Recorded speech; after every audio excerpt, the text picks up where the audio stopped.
c'est Nathalie. J'aime le thé bio et les tartines au beurre. Aujourd'hui, on va parler de toi et surtout de tes efforts pour te sentir bien.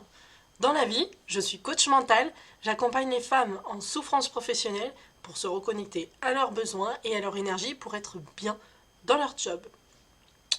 Tu fais peut-être partie de ces personnes-là qui ont le droit d'entendre régulièrement ces petites réflexions.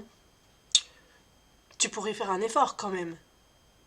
Franchement, tu peux pas faire mieux. Tout ça parce que tu ne fais pas comme tout le monde et surtout comment la personne le voit. Il y a quelques années, je me torturais littéralement avec ce genre de réflexion parce que j'essayais toujours de me conformer à ce que l'autre attendait et faire en sorte voilà, de répondre aux besoins finalement de l'autre. Ça, c'était avant. Fini. Niet. Alors, je dis pas que de temps en temps, j'ai bien conscience des choses et je fais quand même plaisir à l'autre, mais c'est parce que je l'ai décidé. Si tu te reconnais un petit peu dans ce que je dis, je vais te donner la question suivante et j'aimerais bien que tu y répondes en commentaire. Pourquoi faire des efforts pour correspondre à ce que l'autre demande? Jolie question. Est-ce que il n'y aurait pas derrière tout ça un problème de confiance en toi? Moi, ce que j'ai envie de te dire aujourd'hui, c'est comment concrètement prendre soin de toi et laisser un peu glisser, tu vois, comme le phoque, tu vois, le phoque il glisse quand il sort de l'eau et hop, et ben pareil, les réflexions, elles vont glisser comme ça. Comment faire concrètement avec des petites astuces justement tournées vers toi? Déjà, je vais te laisser aller voir cette vidéo parce qu'elle t'explique beaucoup mieux que ce que je suis en train de te dire, comment te foutre complètement des règles des autres. Voilà, donc je te laisse aller la voir, elle t'expliquera les choses bien mieux que moi, là, maintenant, tout de suite. Ensuite, je vais te proposer des idées pour prendre soin de toi. N'oublie surtout pas que ce que je suis en train de dire, ce sont simplement des pistes de réflexion. C'est-à-dire que tu pioches. T'es pas obligé d'appliquer tout ce que je raconte. C'est vraiment ta sensibilité, c'est ton sens à toi. Si tu sens que voilà, ça te parle, teste. Si ça te parle pas, next. Voilà, pas plus compliqué que ça. Déjà, le premier point, et je pense que je raborderai le sujet dans une autre vidéo parce que j'ai quand même beaucoup de questions là-dessus depuis que j'ai fait quelques vidéos, c'est te sentir à l'aise avec ton corps. Donc voilà, tu vois, je reviens du sport. Ça fait partie des choses qui me permettent de me sentir bien avec mon corps et d'apprécier quelque part mon image dans la glace. Je travaille un petit peu dessus, j'ai déjà donné des petites astuces voilà, pour apprécier au moins ce que tu vois dans le miroir, si ce n'est pas cohérent avec le renvoi d'image des autres. Notamment, je pense à t'es grosse, t'es moche, t'es trop grande, t'es trop petite, bref. Voilà, ce genre de détails, te sentir à l'aise avec ton corps, moi je prône le sport, c'est vraiment quelque chose que je trouve d'important. Il y a des sports très très doux comme la marche, c'est super. Bon, moi je vais un peu plus loin, je suis sur la boxe, le crossfit, le fitness et la course à pied, donc vraiment je touche un peu à plein de choses. Et voilà, je me mets aucune barrière, j'ai envie de le faire, je le fais. Voilà, pas de question, ça me permet de me sentir bien dans ma tête, ça me permet de me sentir bien dans mon corps, et j'accepte complètement mon corps tel qu'il est. Alors je te cache pas que quand on voit les pages de magazines en se disant oh punaise, elle est vraiment super belle. Oui bah c'est bien. Et toi comment tu fais pour avoir le même regard sur toi? Ça c'est une partie qui est importante et qui va te permettre de l'accepter en tout cas. Ensuite en deuxième point, d'être une femme que tu aimes, ça passe aussi par des petites choses comme les soins, j'ai envie de dire les soins visage, mais les soins que tu t'appliques à toi, genre la façon de se laver, la façon de se maquiller, la façon de prendre soin de son corps et de sa peau.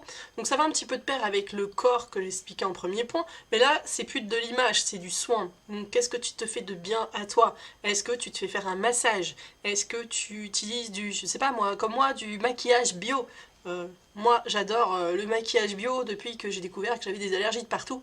Et alléluia, heureusement qu'il existe du maquillage bio qui fait attention à ce que tu mets dans les produits, parce que maintenant je peux me maquiller et c'est trop chouette. Voilà. Les cheveux, bah oui, on nous prône des shampoings qui sont blindés de produits chimiques.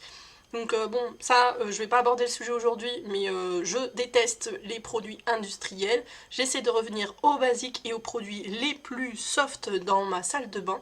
Et mon mari et mes enfants, qui ont une peau assez atopique, excitent tous les produits style parapharmacie, grande surface, même pharmacie. Aucun problème, moi je suis passée au 0,0,0 chimique. Et franchement, mes enfants ils me disent, et mon mari me disent merci parce que leur peau, elle revit.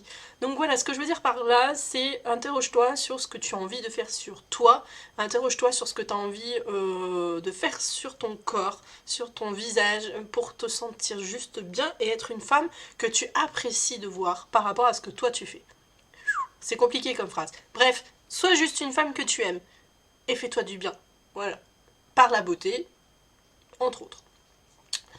Ensuite, il y a un point que j'étais obligée d'aborder, et je pense que ça fait partie de tous les magazines, j'ai envie de dire, à people qui parlent de genre de régime, de genre de méthode pour maigrir, etc. Je voudrais reprendre de façon la plus large, c'est l'aspect alimentation.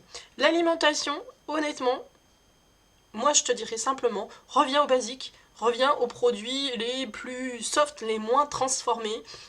Essaie de... Moi, quelque chose qui m'a vraiment aidé, c'est d'aller voir les producteurs.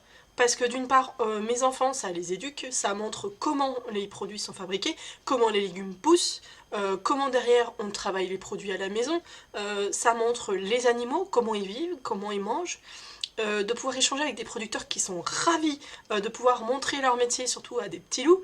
Et nous, on est ravis d'avoir des bons produits, souvent qu'on paye moins cher en plus qu'en supermarché, et on est content parce qu'on fait vivre nos agriculteurs, et ça pour moi c'est une valeur, mais pouh, elle est exponentielle. Je suis super contente d'être revenue à la source et de pouvoir montrer à mes enfants que c'est bien de revenir à la source et que voilà, on se passe pas aujourd'hui des supermarchés, mais franchement le maximum de mon alimentation, elle vient des petits producteurs et ça fait du bien déjà à sa santé parce qu'on mange des choses qui sont le moins transformées possible et ça permet aussi de se faire du bien au moral parce qu'on fait des choses, j'ai pas envie de dire des bonnes actions, mais on remet en fait au cœur la personne qui produit quoi, c'est l'agriculteur, nos paysans, ils sont là, ils souffrent aujourd'hui et moi je suis super contente de faire ce morceau de chemin avec eux quoi, tout simplement.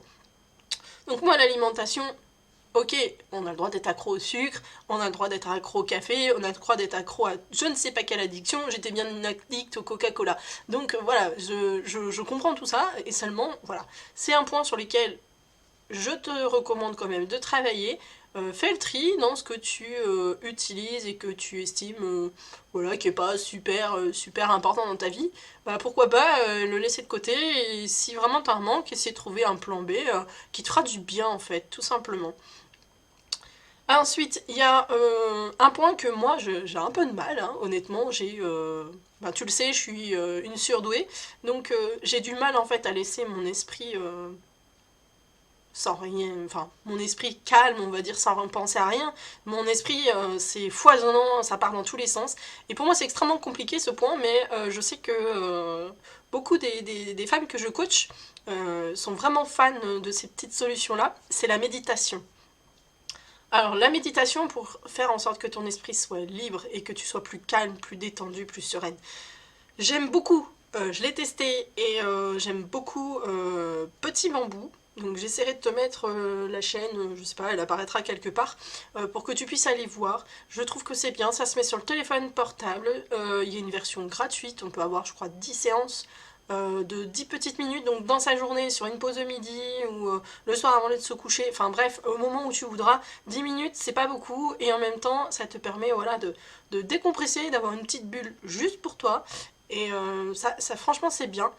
Moi voilà, comme je te le dis, bah, j'ai du mal, voilà, mon esprit il part vraiment dans tous les sens et c'est extrêmement compliqué de canaliser ça, donc je ne veux pas me canaliser, me forcer à faire quelque chose, donc voilà, De temps en temps, je fais de la méditation et vraiment avec Petit Bambou, quoi, j'adore. Et c'est pas sponsorisé, hein. Moi je dis quelque chose, c'est que ben, voilà, c'est ce que j'utilise ou ce que j'ai testé et voilà. Donc je l'utilise de temps en temps, je dirais pas tous les jours, mais quand je sens que voilà, je suis un peu énervée et que j'ai besoin de faire baisser la tension, bah je branche Petit Bambou 10 minutes et ça me permet au moins de faire du bien, même si voilà, je sais que mon esprit partira encore dans tous les sens. Voilà. Et ça va un petit peu de pair avec le point suivant. C'est j'aimerais bien que tu testes ce point-là. C'est tous les jours, tu t'accordes 15 minutes. 15 minutes, c'est tout petit, tout petit, tout petit, tout petit, tout petit. Dans une journée de 24 heures, 15 minutes, c'est 15 minutes, une bulle juste pour toi. Et ne surtout rien faire. Pourquoi je te dis ça? Parce que dans nos vies de femmes, on est complètement alpagué, donc par le mari, par les enfants, par notre travail, par le ménage, par les, je sais pas, les obligations diverses et variées. Donc déjà, tu vois, j'ai cité 5 points, je trouve que c'est pas mal. Ok, on n'a pas un moment de libre. Et on a une faculté, c'est de combler tous les trous pour faire tout ce qu'on a à faire. C'est ce qu'on appelle un peu la charge mentale. Moi, j'aimerais bien que tu essayes de trouver dans ta journée 15 minutes, 15 minutes, où tu poses ton cerveau et tu te mets où tu veux, sur le canapé, dans ta chambre, la salle de bain. Un endroit, en fait, où tu es tranquille et que tu briefes tout le monde. Ces 15 minutes-là, je veux ni qu'on me parle, je veux pas qu'on me montre quelque chose, je veux m'occuper de personne, je reste viandée quelque part et je ne fais rien. Pas de méditation, lire une histoire, rien, non. Tu restes assis quelque part, comme moi là. Tu parles pas. Et 15 minutes, tu ne fais rien. Je suis curieuse de voir les résultats que peut avoir cette petite astuce sur toi. Si tu la testes, franchement, je serais ravie d'avoir en commentaire tes réflexions parce que je suis curieuse en fait. Ouais, je trouve que c'est pas mal. Le dernier point, j'en parle dans d'autres vidéos, mais je pense que c'était utile de te le redire ici, c'est de faire de la gratitude. De voir le bon côté des choses et utiliser la pensée vraiment positive en fait. Le cerveau il fait son tri, je te l'ai déjà bien expliqué, il voit vraiment le manque et les choses négatives dans ta vie. De pratiquer un petit peu ce bon côté des choses. Donc je veux pas dire on n'est pas dans le monde des bisounours, hein, c'est pas dire oui à tout et être bienveillant et le monde est beau et rose. Non, c'est simplement de dire bon bah voilà j'ai une situation négative, dans cette situation négative j'ai du plus, j'ai du moins, mais de savoir valoriser ce côté positif en fait. C'est l'exemple du verre moitié vide à moitié plein. Hein. C'est la personne qui va dire à moitié vide, ben, c'est négatif, et l'autre à moitié plein, c'est positif. Dans tous les cas, on a kiff-kiff.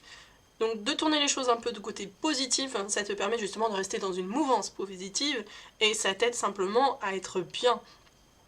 La gratitude, j'en ai déjà parlé, et c'est un outil qui permet simplement de ne pas oublier à quel point des moments dans ta journée qui te paraissaient vraiment négatifs, et c'est ce que le cerveau il va te permettre de retenir aussi, ça te permet d'équilibrer un peu les forces, et peut-être de faire basculer aussi les choses d'un point de vue positif, et justement t'accompagner dans cette mouvance positive, j'ai envie de dire.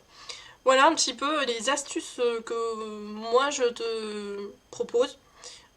J'espère qu'elles te seront utiles. Je suis très curieuse de savoir ce que tu as pu utiliser. Et si c'est le cas, si tu as testé, que ça marche ou que ça ne marche pas, ou si tu as d'autres idées ou d'autres choses comme ça, franchement, je serais super contente de te lire. Parce que ça me fait moi aussi avancer, parce que j'aime partager ces moments-là. Et voilà, j'ai pas besoin d'en dire plus. Si tu penses que tu as besoin d'aide dans ce qui concerne la souffrance au travail, n'hésite pas de regarder sous ma vidéo. Je propose un coaching pour accompagner les femmes qui sont en souffrance au travail. Je te laisse découvrir ça. Pour les autres, n'hésitez pas à liker ma vidéo, vous abonner si le contenu vous a plu et que vous voulez avoir en live toutes mes publications. Et sinon, j'ai envie de dire à bientôt. En attendant la prochaine fois, sois sage. Ciao ciao!